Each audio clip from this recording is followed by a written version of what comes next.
마음을 채우는 가톨릭 콘서트 쉼에 오신 것을 환영합니다.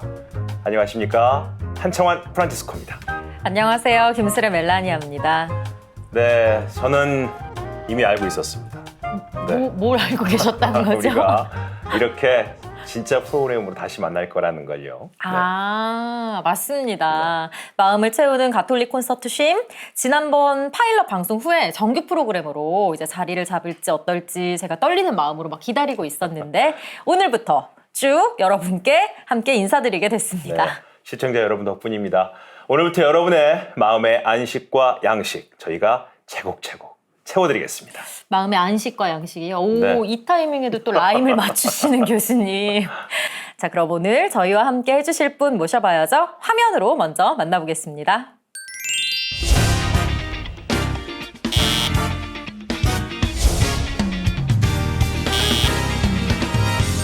신앙서적에 대한 편견을 깨기 위해 늘 안테나를 세우고 있는 북 디렉터 임찬양 베드로. 어머니의 기도 속에 신앙도 지키고 자신의 일을 즐기는 임찬양 베드로.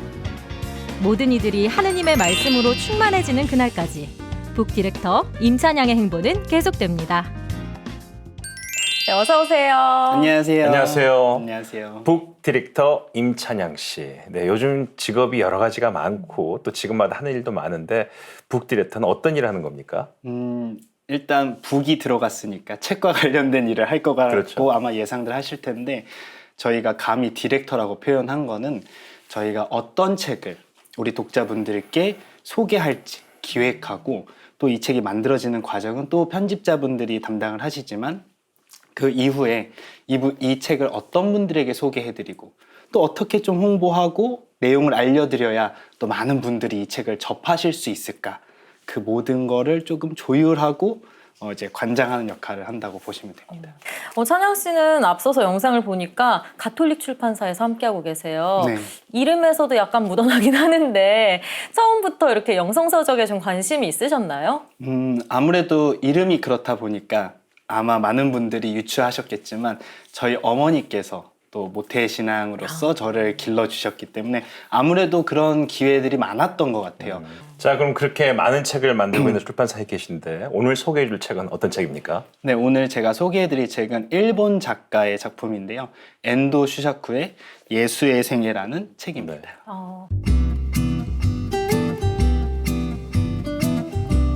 엔도 슈사쿠? 뭔가 이름이 낯설지가 않아요. 어떤 작가인지 소개해 주세요.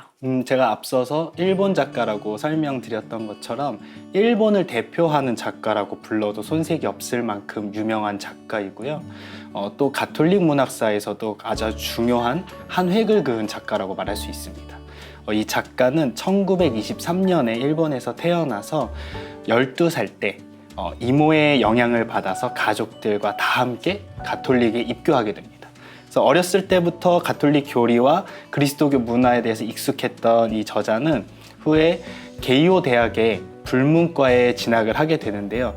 여기에서 프랑스 가톨릭 문학을 만나게 됩니다. 그 이후에 이제 작가로서의 삶을 시작을 하게 되는데요.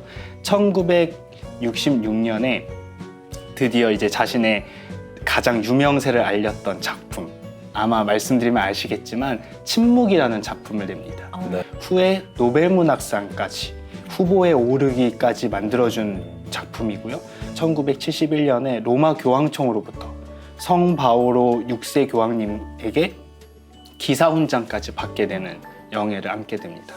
그런데 이 작가가 어느 날 고민을 하게 됩니다. 이 유명세를 안겨준 작품을 쓰고 나서 보니 자신 안에 있던 이 예수의 상이 과연 정말 내가 그분 인정했던 그 예수의 모습인가? 정말 역사적으로 그리고 인물적으로 내가 이 예수란 인물에 대해서 탐구하고 그 글을 한번 써봐야겠다라는 자신 안에 내밀한 고민을 시작하게 됩니다. 그렇게 해서 나온 책이 예수의 생애, 그리고 그 뒤를 잇는 작품인 그리스도의 탄생, 요 두 작품입니다.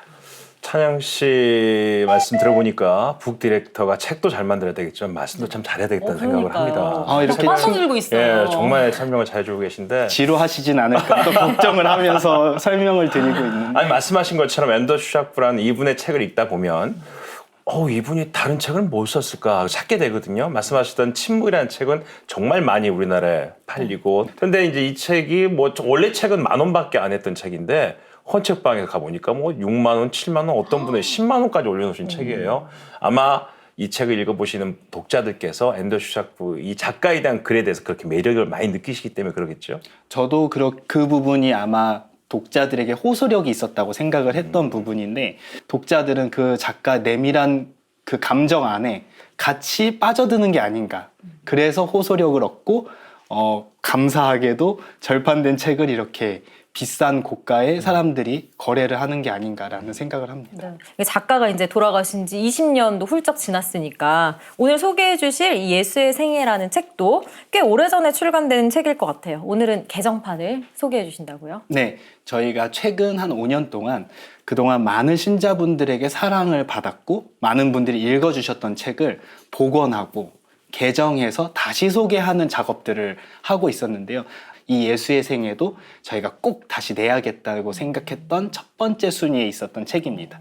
책 제목이 예수의 생애 그렇잖아요. 근데 사실 예수 또는 예수의 일생, 인생, 생애 이런 건 책도 많고 영화도 많이 봐서 또 뭐 비슷한 내용 아닐까라고 생각을 많이 하는데 소설이거든요. 그럼 우리가 알고 있었던 내용과 좀 다른 내용도 있나요? 이 책에는? 아주 예리한 점을 지적해 주셨는데 역시 교수님이죠. 역시 교수님이십니다. 네. 처음에 읽으면 이게 소설인가? 맞아요. 시작이 에세이인가? 그래요. 맞아요. 네. 인문학 책인가? 이런 네. 생각을 하게 됩니다. 근데 이제 이 이야기를 읽다 보면 예수라는 인물, 우리가 생각했던 흔히 이제 우리는 그리스도요, 우리의 믿는 분으로 신으로서 그분을 생각을 하게 마련이고 성경도 그렇게 서술이 되어 있는데, 이 작가는 예수라는 인물 그 본질적으로 인간으로 태어났기 때문에, 그리고 인간으로 죽었기 때문에 인간 예수가 과연 어떤 생각을 하고 과연 어떤 마음으로 그들에게 다가갔는지를 고민하는 작품이 이 안에 담겨 있기 때문입니다. 그래서 소설적인 관점에서 자기가 어떤 성서 신학적인 해석을 하려는 것이 아니라 소설적인 관점에서 소설가가 성스러운 것을 담는다기보다는 인간적임을 담고 싶었다고 스스로 밝히고 있습니다.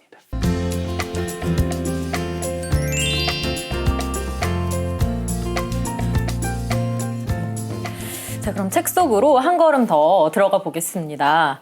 보통 어떤 사람의 생애라고 하면은 탄생부터 죽음까지 쭉 이어지는 과정이잖아요. 그럼 이 책도 이제 베들레헴의 마국간에서부터 예수의 탄생부터 시작되는 건가요? 아마 읽으셨으면서 그렇게 물어보시는 것 같은데, 이 질문이 나온 이유에 대해서 가장 크게 이 작가가 노렸던 부분 아닐까 생각합니다. 뭐냐면 이 책은 나자렛에서부터 시작을 합니다. 우리가 흔히 나자렛 하면 예수님의 유년 시절을 떠올리게 되는데요.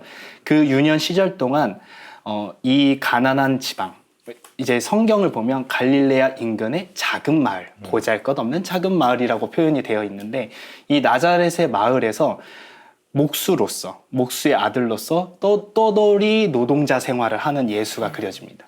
그럼 이 예수가 떠돌이 생활을 하면서 많은 것을 보게 되는데요.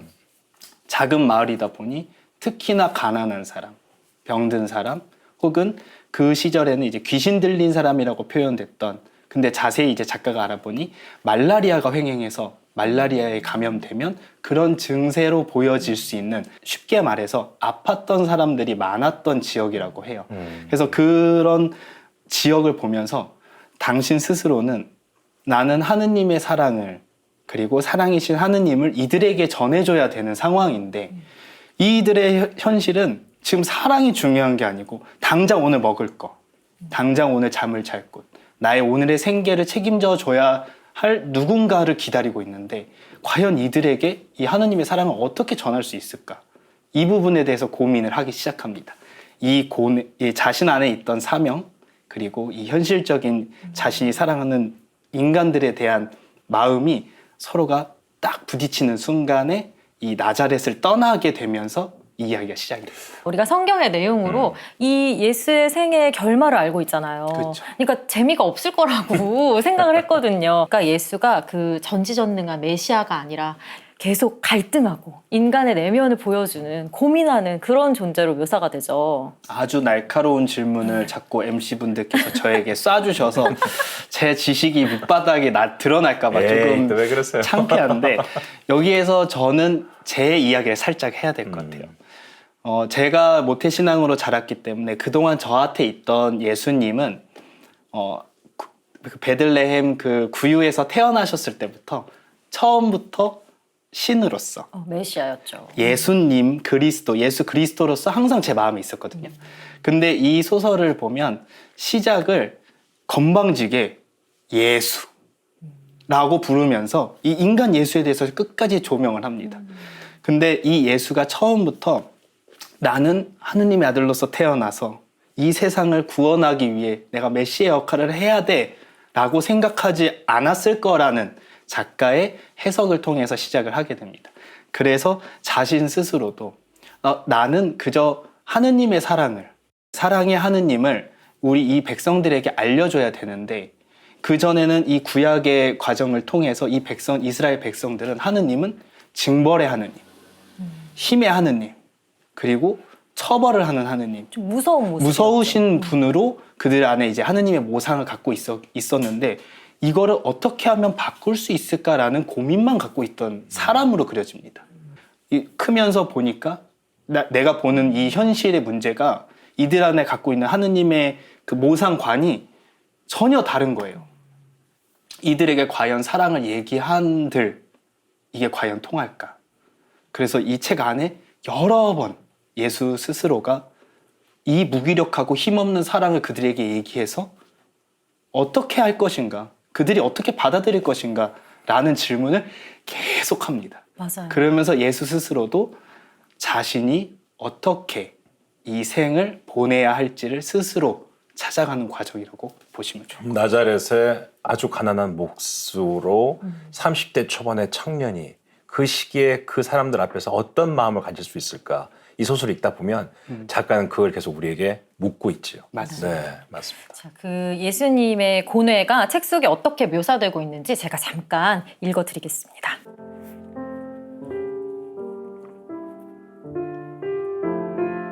예수는 현실에서 사랑이 무력하다는 것을 깨닫고 있었다. 불행하고 가엾은 이들을 사랑했지만 그들이 사랑의 무력함을 깨달으면 자신을 배반하리라는 것도 알고 있었다. 현실을 사는 인간은 결국 눈에 보이는 효과를 원한다.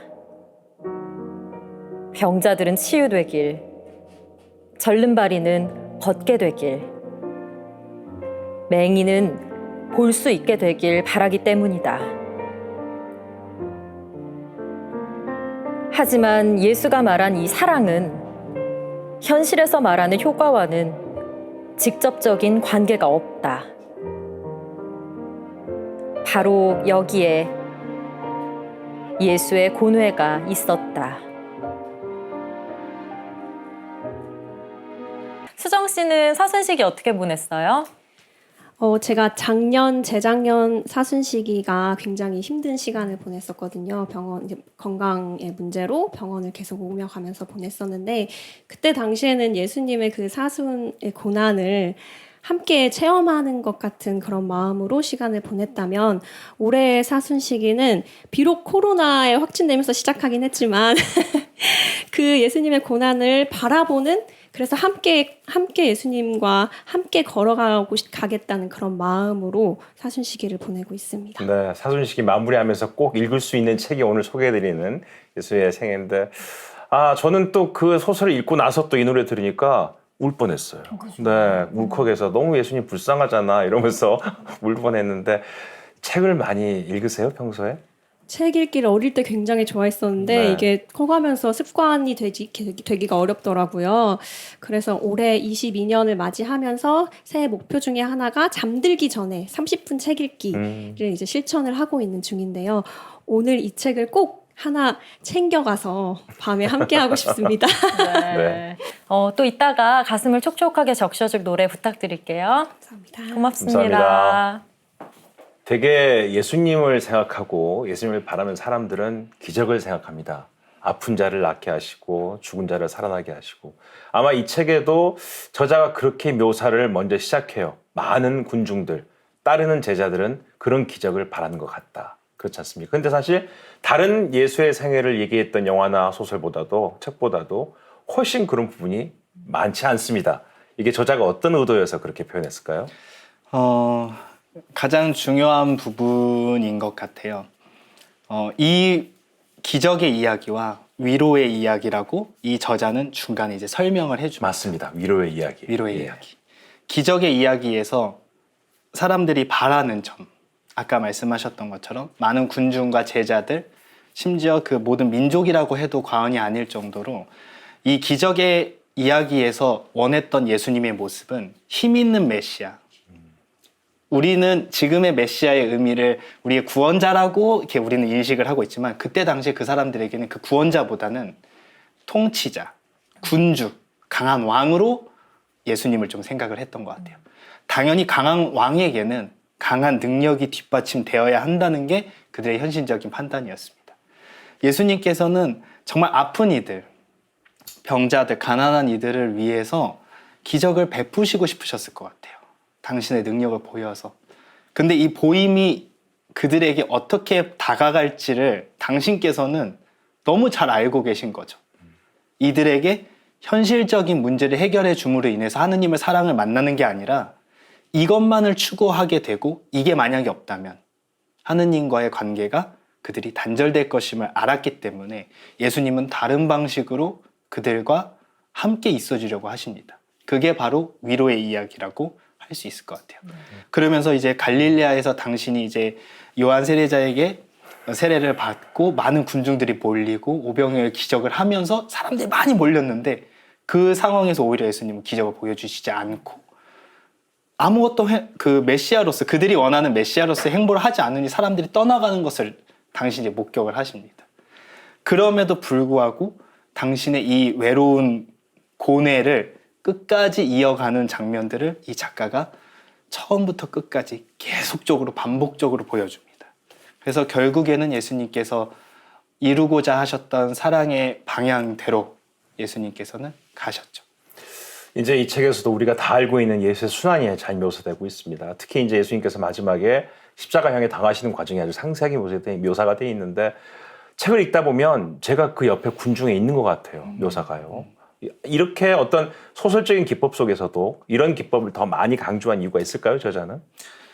아까 제가 잠깐 설명드렸던 것처럼 갈릴레아에서 많은 사람들이 집중되었다가 흩어지는 걸 경험하셨던 예수님께서 이 십자가 순환을 다가기 전에도 똑같은 과정을 겪으십니다. 이 부분이 이 소설가가 소설적인 관점에서 강조하고 싶었던 두 부분이었던 것 같아요. 이미 많은 사람들의 지지와 응원을 받았던 사람이 한순간에 모든 사람이 다 떠나고 오히려 욕하는 가장 인생의 저점을 경험해 본 사람이 또다시 그런 과정을 똑같이 겪습니다. 예루살렘에 입성할 때 사람들이 호산나 호산나 하면서 메시아라고 외쳤던 그 한 며칠 만에 십자가에 못 박으라고 소리를 지릅니다. 그래서 이 작가는 이것을 대비를 시키는 것 같아요. 예수님이 그 수많은 사람들의 호산나라는 칭송을 듣다가 단 며칠 만에 십자가에 못 박으라고 저주하는 그 목소리를 예수님 한마디 말 없이 묵묵하게 십자가의 길을 걸어냄으로 인해서 이 사람들은 예수님을 사랑했다고 얘기했지만 사랑한 게 아니라 예수님의 능력을 갈구했을 뿐이고 예수님은 정말 이들을 사랑했기 때문에 자신의 뜻을 굽히지 않고 묵묵히 걸어가는 모습을 대조적으로 이 작가가 그렸다고 생각합니다. 그래서 가장 많은 부분을 이 책에서 가장 많은 부분은 예수님의 순환 또 십자가의 길에 대한 부분을 가장 강조해서 서술하고 있지 않나 저는 생각을 하고 있습니다. 네. 그리고 또 우리가 그동안에 예수의 생애는 성경에서 자주 봤고 또 많이 들었던 이야기인데 이 소설의 책에서는 약간 다르게 묘사하는 부분도 있고 또 상상하지 않았던 답을 듣게 되는 경우도 있습니다. 네. 이 저자가 다 의도한 거겠죠. 그게. 그 가장 대비되는 부분이 유다에 관한 이스카리옷 유다에 관한 부분이 아닐까 싶어요. 저도 그 부분에 대해서 굉장한 인상을 받았는데 우리는 흔히 유다를 하면 두 분은 유다라고 하면 어떤 단어가 생각나세요? 배신자.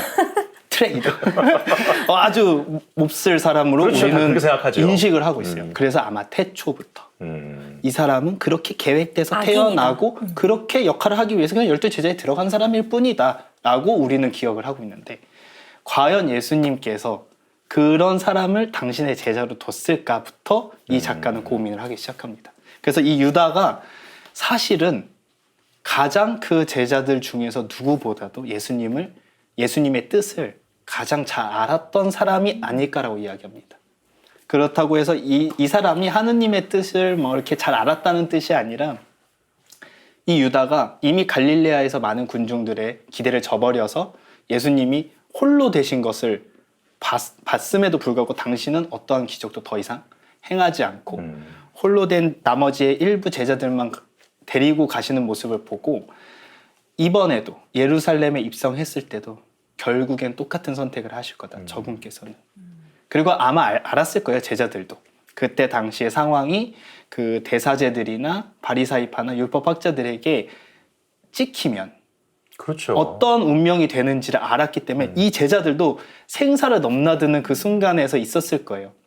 그래서 제발 당신이 사랑하는, 자기가 사랑하는 당신의 스승이 그런 선택을 안 하셨으면 않기를 바랬겠죠. 그런 마음에서 오히려 더 강하게 이제 어떤 한 여인이 와서 예수님께 그 향유를 발라드리고 했더니 예수님께서 나의 장례를 위해서 이 여인이 하는 것이니 막지 말아라 했더니 거기서 이제 이 돈으로 가난한 이들 팔아서 도와주면 더 좋은 일 아니겠습니까? 라고 이야기하는 그 유다의 마음 안에는 더 현실적인 것이 우리에게 필요한데 왜 그런 선택을 하시나이까라는 질문이 담겨 있다고 이 작가는 상세하게 이야기합니다. 그러니까 유다를 이렇게까지 이해하려고 했던 사람이 있을까요?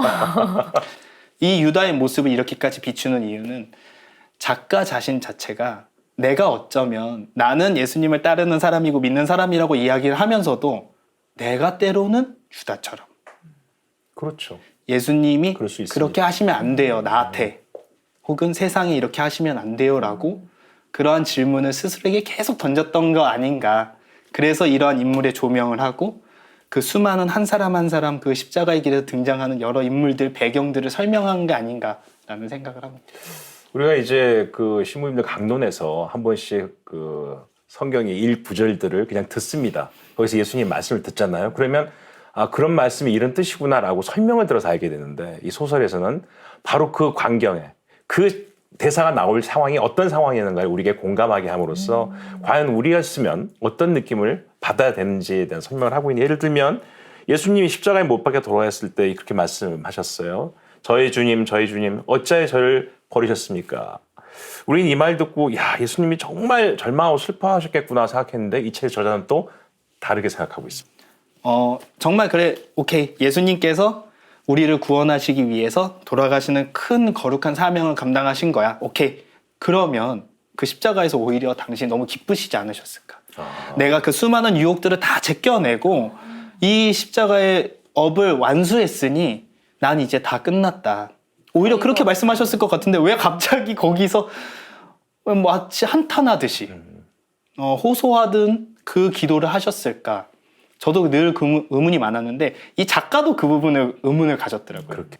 이 작가는 이 시편의 그 한 부분이 기도라고 하는데 십자가형이 옛날부터 고대로부터 그 십자가형에 달리면 이 사람의 생사가 넘나드는 체험을 하게 된다고 해요. 그래서 이런저런 말을 막 뱉고 자신의 생애를 막 이야기하기도 하고 한다고 하는데 이 예수님께서도 그 정신이 혼미한 상태에서 이 기도를 드리셨을 거다. 그래서 우리가 알기로는 이 구절 한 부분만 있지만 사실 시편의 22절의 구절을 전체를 보면 하늘에 나의 간처한 상황, 지금 난처하고 적들에게 몰려있는 난처한 상황을 호소하는 기도로 시작을 하지만 끝에 가서는 이 모든 것에 내가 이런 상황에 처했음에도 불구하고 나는 당신을 찬양하겠다 라는 다짐으로 끝이 납니다. 그래서 이 작가는 이 시편의 구절들을 그때 당시에 많은 사람들이 달달달달 외우고 마음속에 품고 있었기 때문에 그 앞부분만 기술이 되어 있지만 사실은 예수님께서는 그런 의도로 얘기하시지 않으셨을까. 그래서 예수님의 그 정신이 혼미한 생사가 왔다 갔다 하는 상황에서의 당신의 고백이 왜 그런 기도가 나왔을지가 우리가 이제 오롯이 이해가 되는 좀 과정이 있었게 되는 것 같아요. 저는 이렇게 이 책에 너무 빠져들어서 읽다 보니까 사실 클라이막스는 부활인 거잖아요. 맞습니다. 그래서 이 작가가 부활을 어떻게 해석했을까, 어떻게 소설로 풀어낼까 너무 궁금했는데 또 이 부분에 대해서는 그냥 미스터리하게 넘어가 버리더라고요. 이 부분이 저는 이제 북 디렉터로서 나왔기 때문에 다음 책 얘기하면 안 되나? 저희가 곧 다음 달 4월 달쯤에 나오게 될 책 그리스도의 탄생에서 이 부분을 다뤘다고 말씀드리고 싶은데 사실은 다루고 있지 않아요. 이 부활에 대해서 작가가 이제 나중에 작가 후기에도 밝힙니다. 내가 성스러운 것을 묘사하는 게 나는 불가능하다고 생각했다. 그럼에도 왜 이 생애, 예수의 생애에 대해서 다뤘냐면 인간적인 모습을 다뤘기 때문에. 예수님은 인간으로 태어나셔서 인간으로 돌아가셨고 인간의 방법으로 하느님의 사랑을 인간들에게 전해주려고 하셨던 그 생애를 사셨고 이 분을 우리의 구세주이자 메시아, 곧 그리스도로 받아들이는 과정은 당신들에게 있다. 나에게 있다. 우리가 그분을 그렇게 받아들이지 않으면 그분이 돌아가신 건 그냥 한 인간이 불쌍한 인간이 주변 사람들에게 배신을 당해서 죽은 비참한 비루한 죽음일 뿐이다. 그거를 내가 어떻게 받아들이는지가 중요하다라는 걸 의도했듯이 거기에 딱 띄워놓고 이야기를 합니다. 갑자기 제자들이 예수님을 모두 버리고 정말 한 명도 남김없이 도망갔다고 성경에도 기술을 하고 있고 자신의 목숨을 구제하기 위해서 도망갔던 제자들이 그 단 며칠 만에 그 죽음을 무릅쓰고 다시 예수님이 돌아가신 그 자리로 모입니다. 몰래. 그 이유가 무엇일까?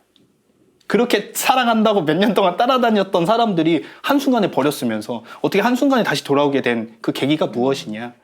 거기 안에 그리스도의 부활에 의미가 있다라고 작가는 이야기하는 것 같습니다.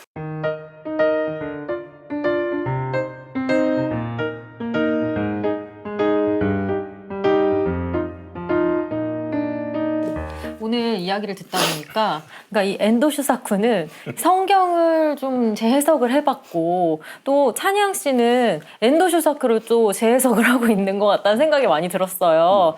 그러면 찬양 씨가 북 디렉터로서 이 책에서 소개하고 싶은 한 구절이 있다면 어떤 부분일까요? 예수님께서 돌아가시고 공황에 빠진 제자들의 상황을 묘사하고 있는 부분입니다.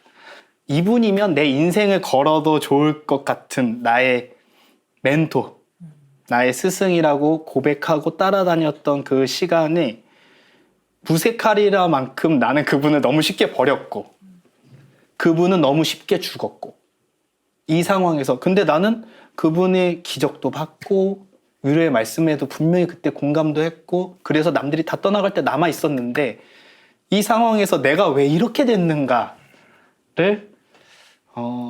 자조하는 모습들이 있는데요. 이 제자들의 마음에 제가 많이 공감을 했던 것 같아요. 그때 저의 마음에 이 문구가 가장 남았기 때문에 설명을 좀 드렸습니다. 네. 그럼 한번 읽어주시죠. 네.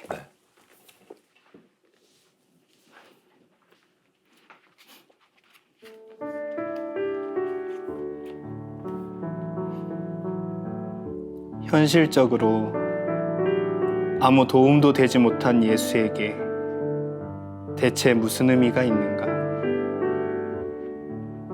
아직 예수의 부활을 알지 못하는 제자들은 모순된 이 문제를 어떻게 해결해야 할지 몰랐다. 그들은 사랑을 이야기했지만 현실적으로는 아무것도 하지 못했던 스승을 이해하지 못했다. 그리고 사랑 자체이신 하느님이 자신들의 스승을 왜 내버려 두었는지도 깨닫지 못했다. 그럼에도 그들은 스승을 저버렸다는 심적 고통에 시달렸다. 아무리 그런 자신을 변명하려 해도 고통에 젖은 예수의 얼굴을 잊지 못했던 것이다. 그러기에 예수의 무력함에 대해 진지하게 생각해야 했다.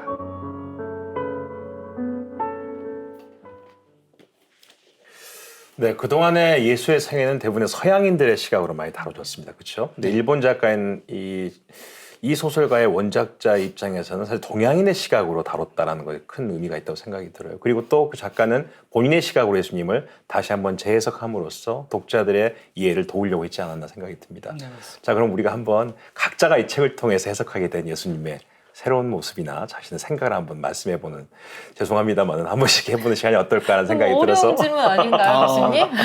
저부터 하나요? 네, 그렇습니다.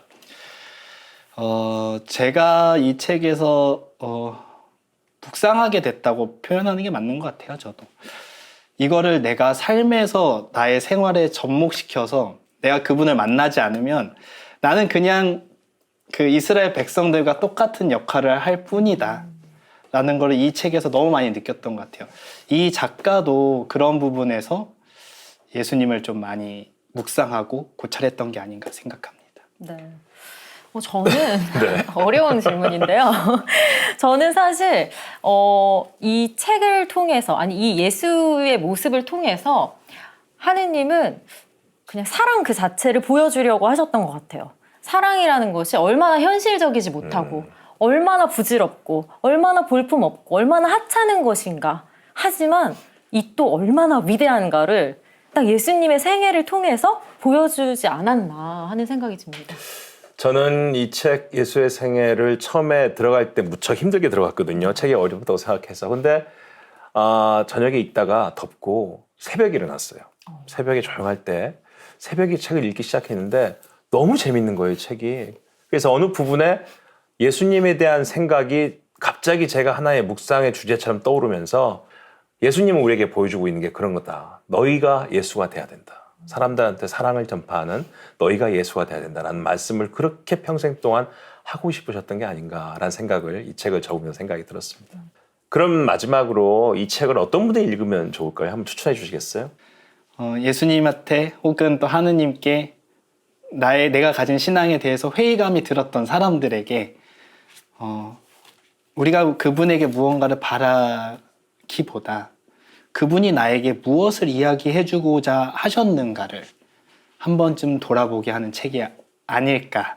그래서 그분들이 한번 읽어보시면 자신들이 갖고 있던 그 어떻게 보면 상처받은 또 실망했던 마음들이 조금은 위로받을 수 있는 위로의 이야기로 전해지지 않을까 생각합니다. 네. 자, 오늘 임찬양 북 디렉터 소개로 엔도 슈사쿠의 소설 예수의 생에 함께했습니다. 임찬양 씨 오늘 고맙습니다. 고맙습니다. 감사합니다. 네.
이 세상에 상처 없는 사람 있을까요? 어릴 때부터 우리 무릎에 난 아주 작은 생채기부터 생과 사를 오가는 아주 큰 수술을 해야 하는 그런 상처들까지 우리는 모두 크고 작은 상처들을 안고 살아갑니다. 간혹 어떤 상처들은 흉터만을 남긴 채 우리를 아프게 하지 않는 상처들도 있지만, 또 어떤 상처들은 우리가 겉으로는 멀쩡해 보이지만 계속 속으로는 아픈 그런 상처들도 우리 안에 자리하죠. 특히 우리 마음에 생긴 것들이 그러한 경우들이 많은데요. 그런 분들에게 오늘 이 책을 함께 나누고자 합니다. 안셀름 그린 신부님이 쓰신 내 마음의 주치의는 성경 속에 나온 예수님의 치유 방법을 통해 우리가 살아가며 겪게 되는 아픔들을 돌보는 내용들이 담겨 있는데요. 인간의 심리를 학문적으로 접근하기도 하면서 영성적인 해결 방법까지 제안하고 있어서 독자들로 하여금 큰 공감을 불러일으키는 서술 방식이 돋보입니다. 상처를 치유하기 위해서는 우리 안에 그 상처들이 어떻게 생겼고 또 그 상태가 어떠한 것인지를 알아야 하겠죠. 그런데 오래되고 깊은 상처일수록 우리는 그 상처들을 마주할 용기가 많이 부족합니다. 안셀름 그린 신부님께서는 우리가 용기를 내기 위해서 두 가지 비유에 주목할 필요가 있다고 이야기하십니다. 마테오복음서에 나오는 진주상인의 비유, 또 다른 하나는 보물의 비유입니다. 첫 번째는 진주상인의 비유입니다. 이 비유 내용은 하늘나라는 좋은 진주를 찾는 상인의 모습과 같아서 값진 진주를 하나를 발견하면 가진 것을 다 팔아서라도 그 진주를 사고야 만다는 그런 내용이 담긴 비유입니다. 먼저 진주는 어떻게 생겨나느냐? 진주는 조개의 상처로부터 시작을 합니다. 조개 껍질 안으로 이물질이 들어오게 되면 조개는 그것으로부터 자신을 보호하기 위해서 여러 액체들을 뿜어내게 됩니다. 그러면서 그 이물질을 감싸기 시작하죠. 그렇게 만들어지는 것이 진주입니다. 우리는 각자 인생의 어두운 면이 존재합니다. 그리고 그 어두운 면 속에 우리는 상처들을 차곡차곡 쌓아놓고 있습니다. 그 상처를 감추고 외면하기만 한다면 우리의 인생 안에서는 진주를 만들어낼 수가 없습니다. 예수님의 이 비유 말씀은 이처럼 우리가 과거의 상처를 과감하게 마주할 용기가 생길 때에 근본적인 치유가 일어난다고 알려주는 것입니다. 이런 근본적인 치유가 일어나기 위해서는 우리에게 참된 자아를 찾는 것이 중요하다고 말씀하시는데요. 마테오 복음에 나오는 보물의 비유는 이렇게 우리가 참된 자아를 찾아가는 여정이 어떠한 것인지를 알려주고 있습니다. 밭에 숨긴 보물을 찾은 그 사람은 자신의 전 재산을 팔아서 그 밭을 산다는 것이 이 비유의 내용입니다. 안셀름 그린 신부님은 이 보물을 바로 우리의 참된 자아라고 이야기하십니다. 이 보물을 찾기 위해서는 밭에 있는 그 흙을 우리의 손으로 직접 파야 합니다. 이 흙을 파헤치는 과정에서 우리의 손은 더러워지기 마련인데요. 이 손이 더러워지는 것이 꺼려지는 바람에 우리는 밭에 숨겨진 보물을 찾기도 전에 흙을 파는 과정부터 포기하게 됩니다. 그렇기 때문에 안셀름 그린 신부님께서는 우리가 그 참된 자아를 발견하기 위해서 우리의 상처를 마주할 용기를 내라고 우리에게 이야기하시고요. 그리고 그 상처를 마주할 때 우리 안에서 근본적인 치유가 일어난다고 끊임없이 신부님은 말씀하고 계십니다. 하지만 상처는 우리에게 아주 적대적인 관계에서만 일어나는 것이 아니죠. 우리의 가장 가까운 관계에서도 상처는 일어납니다. 예수님은 가족 간에 일어난 갈등과 상처를 어떻게 치유하실까요? 그 말씀도 복음 말씀에서 찾아볼 수가 있었습니다. 흥미로운 점은 예수님께서 이런 가족 간의 문제를 이야기를 하실 때에는 자녀나 부모 그 어느 쪽에도 책임을 전가하지 않고 계시다는 점입니다. 많은 아버지들이 자녀와 갈등을 겪는 까닭은 자녀를 마치 직원처럼 혹은 내가 상담을 해줘야 할 그런 내담자처럼, 그리고 교사가 학생을 대하듯이 대하기 때문이라고 이야기를 합니다. 그래서 예수님의 치유 과정에서는 믿는 이에게는 모든 것이 가능하다라거나 두려워하지 말고 믿기만 하여라 라는 믿음을 강조하는 말씀들이 계속해서 등장한다는 것입니다. 반면 어머니들이 자녀와 갈등을 겪는 가장 근본적인 까닭은 바로 자녀들과 거리두기를 실패해서라고 진단합니다. 어머니는 자녀들을 모태에서부터 품었고 신체적으로나 정서적으로나 가장 가까운 사이입니다. 그래서 아버지들보다 정서적으로 거리두기를 훨씬 더 힘들어 하게 됩니다. 그래서 예수님께서 아버지들에게는 믿음을 강조하셨던 것과는 다르게 어머니들에게는 자녀들과의 거리두기를 성공할 수 있도록 이끌어주는 방식으로 치유들이 일어나고 있습니다. 종합하자면 예수님의 치유는 부모는 자녀를 독립적인 인격체로 인정해야 하고 자녀는 부모로부터 떨어져 나와서 홀로 서기를 하는 그 길을 제시하고 있다는 것입니다. 감기에 자주 걸리는 사람에게 의사는 처방에 앞서 먼저 생활 습관을 고쳐보라고 권하고 있습니다. 그러고 보면 우리의 마음속 상처를 치유하기 위해서도 조금은 생각을 달리 해야 하지 않을까 싶습니다. 그런 의미에서 이 책에 나오는 예수님의 비유 말씀은 우리에게 새로운 길을 나아가게 하는 길잡이가 되지 않나 싶습니다. 이제 예수님의 부활인데요. 예수님께서 컴컴한 동굴에서 다시 살아나셨듯이 우리도 새로운 생각과 새로운 마음으로 우리의 마음을 잘 돌봐야겠습니다. 지금까지 베드로의 심심책방 함께 해주셔서 감사드리고요. 저는 다음 시간에 다시 인사드리겠습니다. 베드로 신부님을 스튜디오가 아닌 신부님 책방에서 뵈니까 또 아주 색다릅니다. 그렇죠. 신부님 덕분에 저희도 눈과 귀와 마음까지 치유가 된 것 같습니다. 네, 끝으로 한상환 교수님께서 들려드리는 예수의 생애 한 구절과 생활성가 가수 황수정 율리아나의 노래 전해드리면서 이 시간 인사드리겠습니다. 오늘 함께해 주신 여러분 고맙습니다. 감사합니다.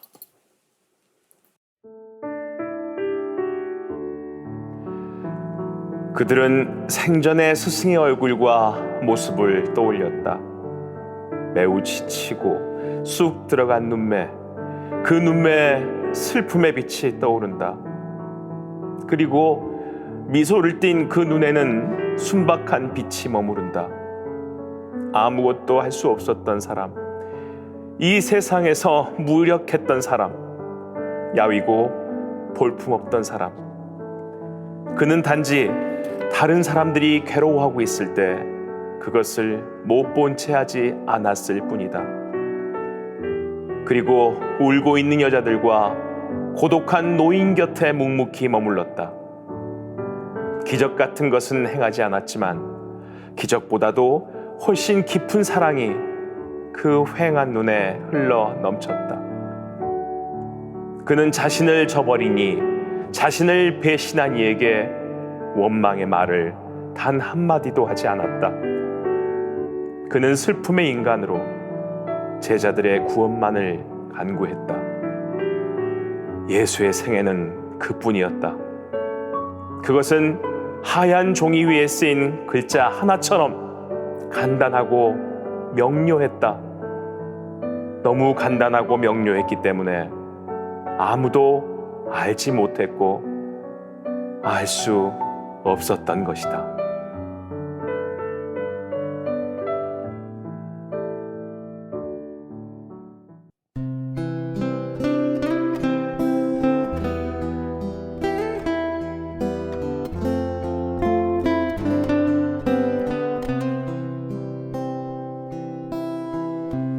내 생애의 모든 것 알고 계신 주님, 내 생애의 모든 것 살피시는 주님, 내 생애의 모든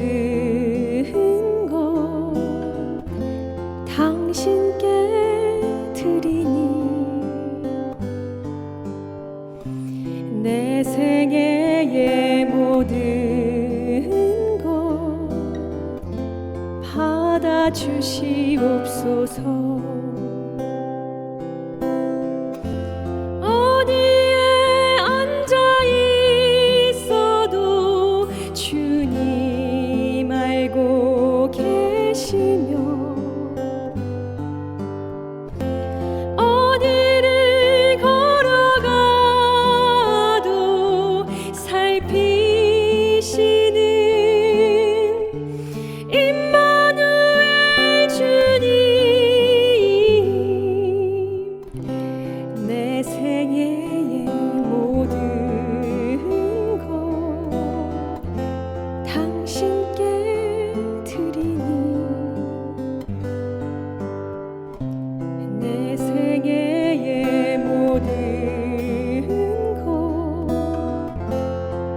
받아주시옵소서